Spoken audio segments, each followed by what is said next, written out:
Good morning and welcome to Rochester Today. Andy Brownell on News Talk 1340, KROC AM and 96.9 FM. It is the first Monday of the month, and that means we get to talk with Rochester Mayor Kim Norton today. Good morning, Mayor. Good morning. Glad to be here. Well, it's been a while since we had a chat. My fault. Vacation schedule got in the way. Oh, you deserve a vacation. Well, once in a while. Has to fall on 1 week of a month somewhere in the summer, that's for sure.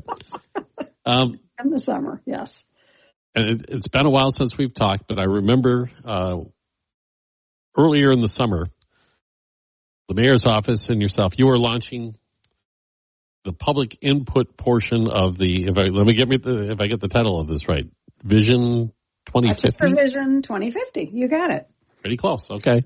Mm-hmm. And that, maybe you could explain what that is all about again, and do we still have time to participate if we haven't yet? Absolutely. So this idea came over a year ago, about a year ago now, when Rochester was growing. There's a lot going on. And then about this time a year ago, Mayo Clinic announced their Bold Forward Unbound vision, right? We know they've been working on it for years. They have this vision to add buildings, to have Rochester grow. And I was thinking to myself, we too often in city government I'll give the example of the sales tax extension, right? The staff come up with great ideas about things that we should fund, and that's fabulous. And you might remember I was a little frustrated with the sports complex that we weren't asking the community what sports they were interested in. Is this something you want? If you want it, is it a competitive, do you want a competitive facility, or do you want something that's for the community use? And how will we balance that? We did eventually do community input, but we did it after the fact. So as I thought about both of those things, I thought, why don't we do a visioning project that allows the community to tell me as mayor, the city council as the deciding body of where money gets spent and what projects are approved, and the staff, what you want as a community member in Rochester. What's been missing and people call me all the time and say, I want this particular store, or I want a museum, or I want this kind of transportation. People have ideas about what's missing that would improve the quality of life in Rochester. And we have a very high quality of life. It's one of the things we have that I'm very proud of in this community. But in the next 25 years, as Mayo Clinic grows and as we grow, what should we be thinking about adding? What's missing? Sometimes there are things the government can do, and sometimes there'll be things that the private sector can do if they know what the community wants and is looking for. So we started Rochester Vision 2050. We kicked it off at Rochester Fest. We've made some changes. We've got a great app that you can add comments to. It's on the mayor's webpage, on the city webpage under mayor's office. It says Rochester Vision 2050. There's a little box there. And in that little box, you just click and it says survey, but it's really a question. What do you want for, to make the very best Rochester by 2050? So an open-ended question. It's an open-ended question. You can type in, I think it's 200 words or something, and then it'll say, do you want to add more? And so you can add ideas right as you think of them. And then what it does, which is really, this is a free app that we're getting to try by a business that is using us as a guinea pig. Here's what other constituents have said. Do you agree with them or not? And then it says, here are the areas, and it lists like the 10 things that make cities great, which is, public spaces and economic vitality. And it lists all these things on there. What's your priority of your top 3? So we'll have an idea if people will go in and fill this out. What area, housing, right? What areas are the most important to you, just generically, and what specifically do you want? Tell us what's missing. And then this information will be shared with the city council and our staff. It will also be shared with a consultant who is kind of looking at helping us plan out our future as a city. It is the community's chance. It is their opportunity to give feedback. They can also send an email. It's better if they can do the app, which is on the website. You can do it on your phone as well. It's better to do it that way because then it's the back end, all the information is collated for us rather than us having to somebody has to input it, yeah. Exactly. So to do it on the button on my webpage would be the best. And I put it on my Facebook page as well. And I think the city's published it.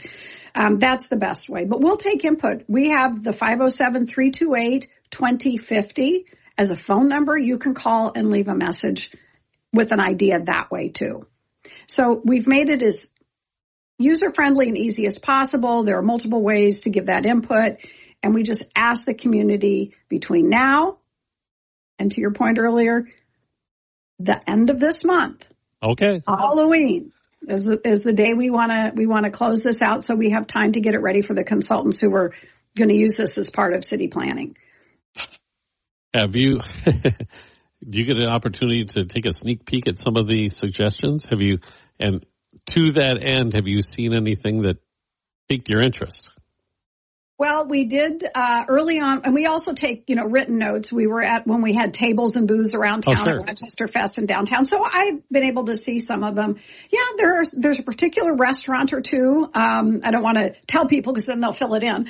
That people really want, right? That's a private sector issue. But if we tell people in the EDA category, people that are out seeking businesses to come to town, that, this is this kept coming up. It'll tell them, here's one you might want to call and say, have you considered Rochester as a market? Right? I do remember when Dennis Hansen was still with us and he did his regular radio show. Uh-huh. It seemed as if at least once a month somebody would call in at this time and say, how come we don't have an Olive Garden? And guess what? We got one. Yeah, and this is similar. It is an Olive Garden that people are asked for because we obviously have that. But there is one chain, two in particular that I've heard of, but one in particular that comes up again and again. I wasn't even familiar with it. So it has to be people that have traveled around to other cities who are like, this is great food and I want it here. The other thing that comes up is different varieties of museums. A lot of people have asked for more activities for youth. It looks like it's kind of hitting toward that upper elementary, middle school age, roller skating rinks, other things that kids can do. I think one of them that I saw come up was a putt-putt golf course, and I believe one is opening this month. Yes. So we're able to fulfill that one immediately. Yeah, it's interesting when you brought up the kids of that age because I grew up in an era where there were, roller rinks. I did too. And you got dropped off by your parents on a Saturday afternoon. And now, we do have recreational facilities for, swimming and that sort of thing, but not so much that social activity for kids that age. Well, and I think you raise an interesting point. We do have a rec center. We will have a regional sports center in the future. But people want to know if it's available for them. And it's one of the things when I first became mayor, literally that first month, I was in talking to Park and Rec saying, I lived here like 10 years before I realized that was a public facility. We don't advertise enough. There are open hours for ice skating. If I could have taken my children there and taught them how to ice skate because we hadn't lived in a city that had ice skating before, right? So when they were babies, we could have taken them in there and let them learn how to ice skate. But we don't as a city do enough sharing. And we also, a lot of our programming is done by groups and nonprofits and what have you. And I think that's something that we could improve on, just informing people of what we already have. That's a good point. For those of us who've been here forever, we take it for granted. We know that's information that is part of our DNA. But if you're new to the city, how would you know? And many, I would love to know the percent of people that have lived in Rochester less than, say, 20 years. Oh, it's high, right? I bet it's way more than half. Yeah. And so we forget that information is important. And I just learned something a year ago now when I was doing my women walk in the winter. I did it over at RCTC, and we moved it there because the weather got cold. It was like fall, and it was a rainy, cold day. Yep. That's open every weekend morning for people to come walk, exercise, play basketball. It's a community asset, and people have no idea. It's a beautiful facility. It is. And so we're learning that as well, right? It may not be even having to build something new, but if people want it, we need to get the information to them so they can use it. You brought up the ice rink. Funny story.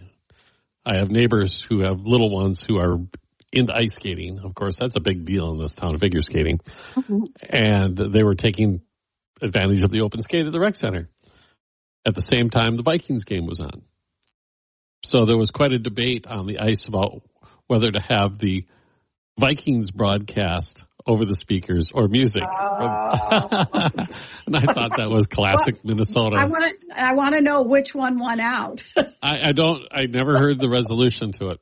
Okay. I think the people left. They were done with their skating before that got resolved. But yeah, turn on the music. No, turn on the game. Turn on the. Oh, all right.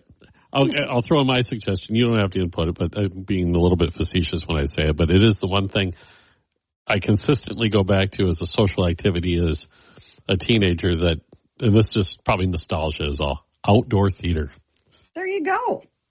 Yeah, those are gone, aren't they? I think there's a handful in the state of Minnesota still. Yeah. But they're more or less tourist attractions. Yeah.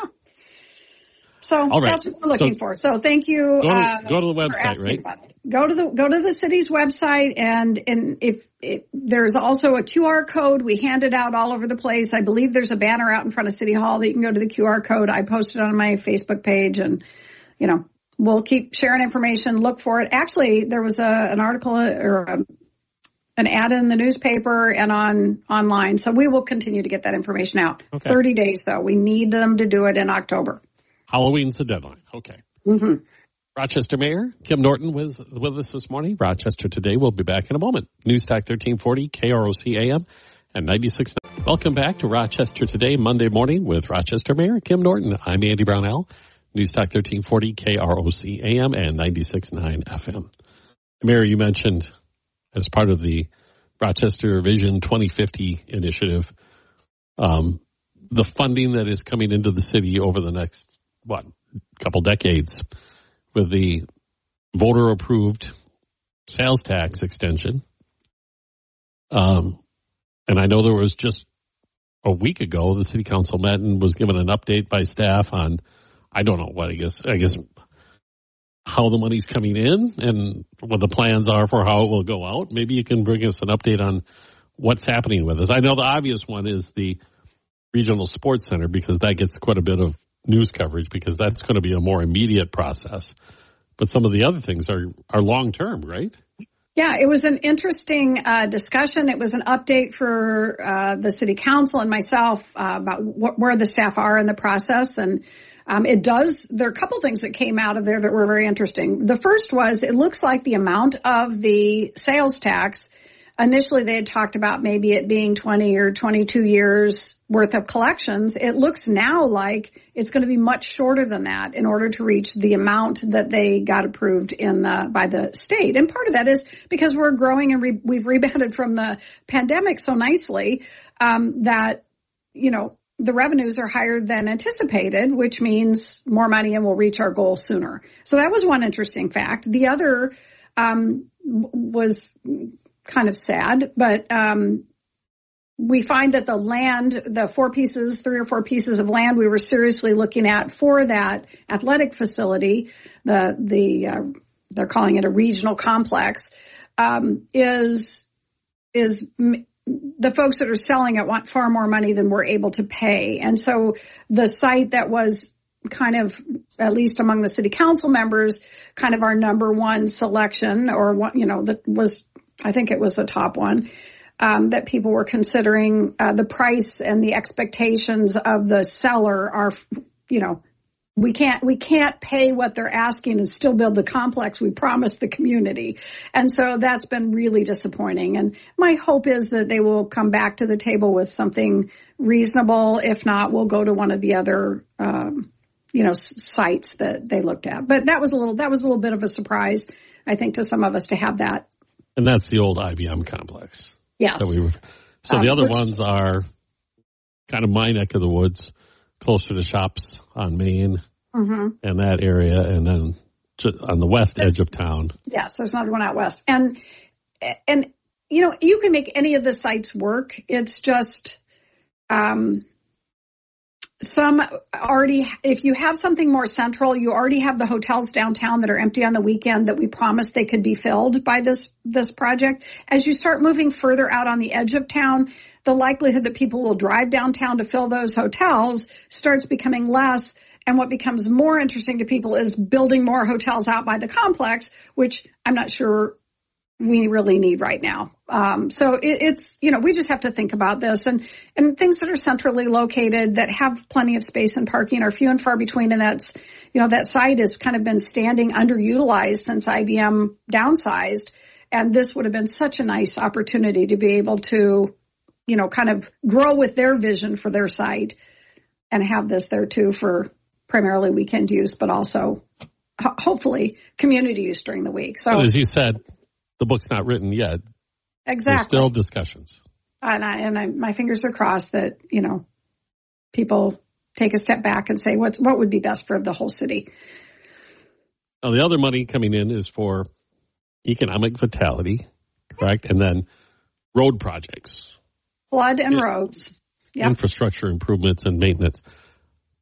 The harder one to get your mind around is the economic vitality one, because it's kind of nebulous. I know there's been one project approved already, which will be housing.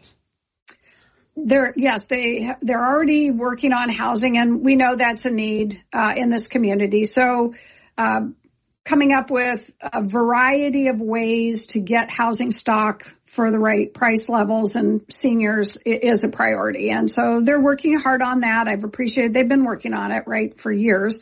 But now we'll have a little more capital to be able to figure out how to best support keeping low to moderate income folks housed.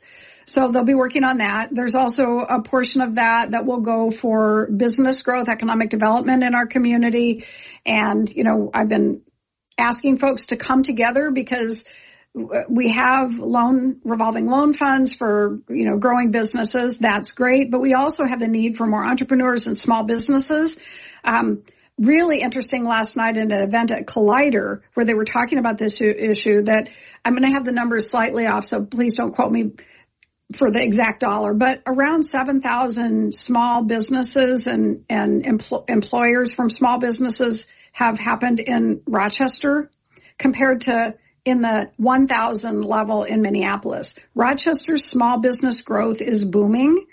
That is a huge positive, but people, in order to be successful, need the supports from organizations like Collider and SBDC and some of those other organizations that are there to support. So I want to make sure that we look holistically and look broadly at how do we support a wide, swath of economic development opportunities, including childcare. We have a serious childcare shortage in this country, and it includes the city of Rochester. Even if we have it, it is so expensive that folks can't get ahead and can't meet their basic needs because they're paying so much for childcare. At the same time, our childcare workers are being paid peanuts. So that, that situation is dire, and I really want us to be thinking when we talk about economic vitality about that segment too. So it's not just a one sector thing. And the staff have said, yep, we're going to work. And I know those folks that work in that realm are working together to try to say, let's not forget sectors that are really important. And people forget about that child care issue because young families, some that I am aware of, are making that choice that somebody leaves the workforce. That's a tough choice. Not out of a decision that they wanted to make, but out of necessity because they can't afford it. Exactly. At a time our community is growing and needs smart, qualified people out in those jobs to do the work.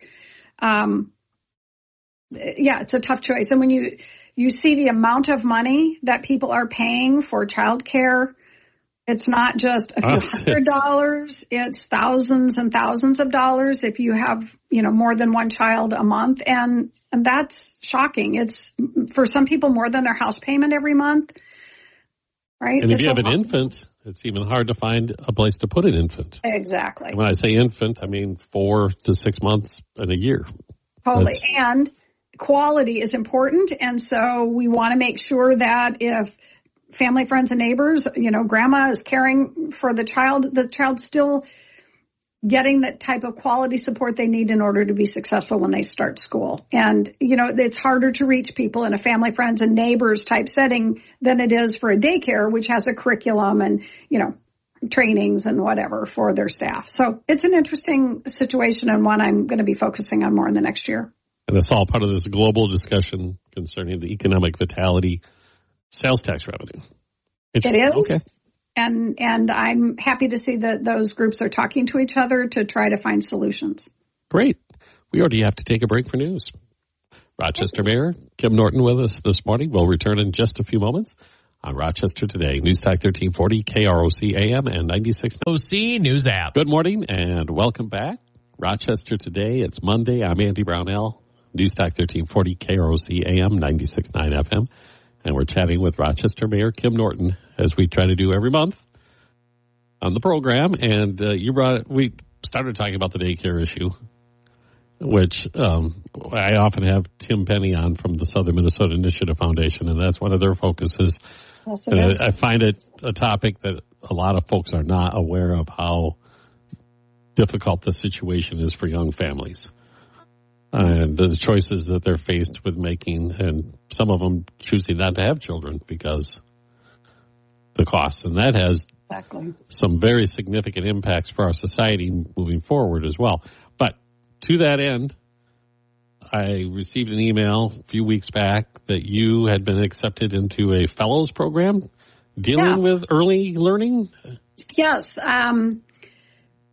Partly because I think I brought some funds into the city of Rochester for Cradle to Career to study the child care needs in this district a year ago. I was invited last year to go to this early childhood event. This year they called and asked me to apply for a fellowship. I was selected as one of their fellows. They have some from every state, and we're going through information sessions, trainings, webinars about the workforce issue of childcare, which is a serious one, as you mentioned. And then they just had a conference, which after the fellowship meeting, I stayed for the conference with Hunt Institute, and I'm part of a team of, I believe there were 6 of us from the state of Minnesota, including the director that deals with childcare up at the state level, 2 legislators, somebody from the governor's office, and another staff person that I know. And we sat and learned and talked, listened to panels, discussed what we can do better and differently to assure quality, affordable childcare for everyone in the state of Minnesota. Learned from other states about what they're doing to try to help. Discussed regulations, which I know you've talked about and you and I have talked about in the past of, we want to make sure children are safe, well cared for, and prepared for school. At the same time, if we over-regulate, it pushes people out of an industry that we desperately need people to fill, and they don't get paid well enough to make it as enticing as that's for sure. Should, right? So, so the fellowship will go on for the rest of the year. And as I mentioned, I'll be focusing really on this because in my mind, if we don't get this right, if we don't treat our young people, make sure they have strong, healthy starts to their life, we're creating a problem later in life for our community. And so a costly problem. Exactly. That early investment, making sure children are well cared for, have proper and quality love and care in those early years, as well as, help our child care providers who are grossly underpaid. How do we work that out? So I'll be working with this team from the state over the next year. Okay. And hopefully that has influence on some of the decisions made at the state level, because I know they're moving forward with proposed regulations that could be brought before the legislature next year or the following year that could have a significant impact on this issue. Absolutely. And we do need rules and regulations. They're often brought to us by the providers themselves, but when they go too far, when they are so prescriptive or costly that the providers can't afford to do them, you're pushing people out of an industry that we are already short of. And some of the quality providers just say, I'm done. I'm going to retire, or I'm going to find something else to do. And that's harmful to our city's economy. Yeah, I've seen the statistics in Olmsted County on the number of at-home daycares compared to what they were 20 years ago to today. And it's down by 3/4 or something. It's a crazy number. Yes, and we're looking for creative ways. That's one of the things to study at Cradle to Career that we supported with that grant that I got for them. It is are there ways we can provide childcare differently? For instance, if people are doing family, friends, and neighbors care, is there a way to get a group of them together and maybe find a different place in a building downtown, in one of those street level retail shops that are open, or, is there, and where they have it's almost like a cooperative where 3 or 4 different providers can bring their 2 or 3 children and they can all be together, right, as a cooperative. So they're still independent business owners, but they have one place that they go that isn't in their home, which is, to your point, heavily regulated, right? So if you can have just one center and, but not owned by a corporation, but owned by, run by the individuals who will do their own daycare. So we'll see how that goes. I think I've heard it being tried in some of these smaller towns where they've lost a daycare facility or something like that, and a group comes together and does a cooperative arrangement like that in, perhaps an old school building or something like that. It's no longer used. Yes, those types of things. Interesting. Yep. Okay. So we'll see. Quickly, before we take another break, back to the housing issue. And this always seems to be brought up for discussion because it's when the city does something to perhaps assist in the development of real, residential space. And then, that's not affordable housing. You need to be, have, these low expense rental units or whatever it may.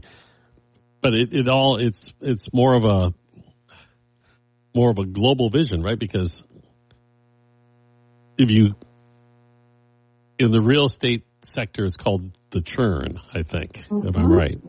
Yeah. That people like me, who are getting long in the years, who have been in our homes, which are the perfect size for young families, our options are almost non-existent. I wouldn't say non-existent. So in the previous generations, it was very common for, myself and a few years down the road to downsize or move to a different place. And then that would open up this house, right? And is that the working theory that we're talking about? Well, that's part of it. I think we do need, we know that we need housing for low, moderate, and even, high income folks. We need housing all across the board, but I would say low and workforce moderate priced housing more than the others. We know that, some people are never going to own a home and want apartments because that's how they want to live. And we know that if you can get some of us who are ready to leave our homes to move into a smaller home, for instance, that's where you don't have as much upkeep, you don't have the stairs. I had this talk at Rochester Builders yesterday. That's a good thing because it opens my home up that has 3 or 4 bedrooms for a family. And unfortunately, with the price of homes right now, you and I, as we leave our homes and try to find that smaller home, it costs more than the home that we're living in. It's much larger. And you feel like, well, that's not downsizing. That's hurting myself financially, right? I don't need a mortgage at this point in my life. Exactly. You don't need a mortgage when you're, 65 or 70. So that's part of the problem. And I did have this talk, more slab on grade, 1-story homes would be really helpful to senior citizens. But neither do we want to move into something that doesn't meet our needs and isn't of a quality that we would want to live in. I don't want to buy a cheaply built. I want to make sure it's energy efficient. I don't want to pay high electric bills, for instance, right? I want it energy efficient, and I want it, we all have our wants, right, of what we want. We want high ceilings, or we want a fireplace, or whatever, the needs, the things that we want. And it's hard to find those so that we can leave our homes to open it up for someone else. But I really think that's the challenge of the future for us to be thinking and talking about. All right. Now we do need to take the break. So we'll come back with the mayor, Rochester Mayor Kim Norton, with us this morning. Rochester Today at News Talk 1340, KROC AM and 96.9. It's Rochester Today. Good morning. Rochester Mayor Kim Norton with us this morning on News Talk 1340, KROC AM and 96.9 FM. And just last week, I received notice that it's that time of the year again, Mayor, that you are looking for nominations from the public for the Mayor's Medal of Honor recipients. I am. And this is a tradition that goes back to Mayor Chakazama. It does go back to Mayor Chakazama, and it is so wonderful to look at not only the list of past recipients and see all those wonderful names of people that you and I and others, if we read them off, would recognize because they're pillars in the community. And then there are people that I've never heard of before, and you read their bios and what they did, and it is so heartwarming. So when we get those applications in of people who are so selfless, who do things quietly in our community to make it the place it is absolutely remarkable. And so it is great to be able to honor those people every year. And so we have a dozen or so awards that go out in very specific areas. Again, on the mayor, if you go to the City of Rochester's website, under the mayor's section, there's a list. And we have, I'll just name a couple categories so you can see them. Artistic and Cultural Achievement Award, Community-Wide Service, Educational Excellence, Excellence in Industry, Heroism, Personal Achievement, and Seniors, and on, Sustainability. There are many. Youth.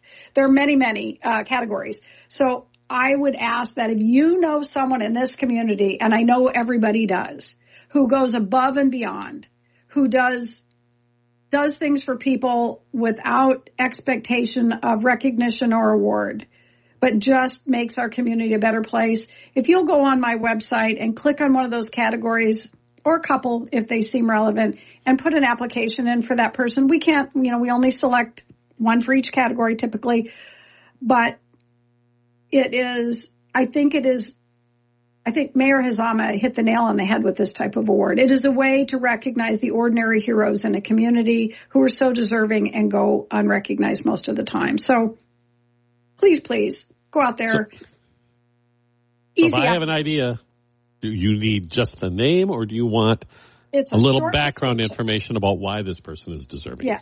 Yes. There's a place to click to give nominations. There's a form on there on the website, easy to click on and do, and it is very short. You put your name, the name of the person that you're nominating, and give a brief narrative of 400 words or less, and literally sometimes people have 3 sentences, right, that just nail it. And sometimes people write a lot, and then that's it. I mean, it's your name and phone number so we can follow up. It is very easy to do, and it's so heartwarming for all of us. The past recipients from the year before are the ones that select this year's winners. And so we all get together, and I have the Mayor's Award and a couple others that I think Lifetime Achievement that I do. The group reads through them all, and sometimes tears. I mean, it really is remarkable what people do. And if you nominate somebody, don't you dare tell them that you nominated them. Exactly. This is a secret. And we have thank you for mentioning that. And we have we sneakily get them to a ceremony at the end of the year, and we have a wonderful celebration. And so please, just nominate someone, but don't tell them you're doing it. Okay. Go to the website again. And I did see on Facebook that you're at it again with a fitness initiative this fall. Maybe you can tell us what you want folks to be doing on this one. I am. I do Move with the Mayor at least twice a year.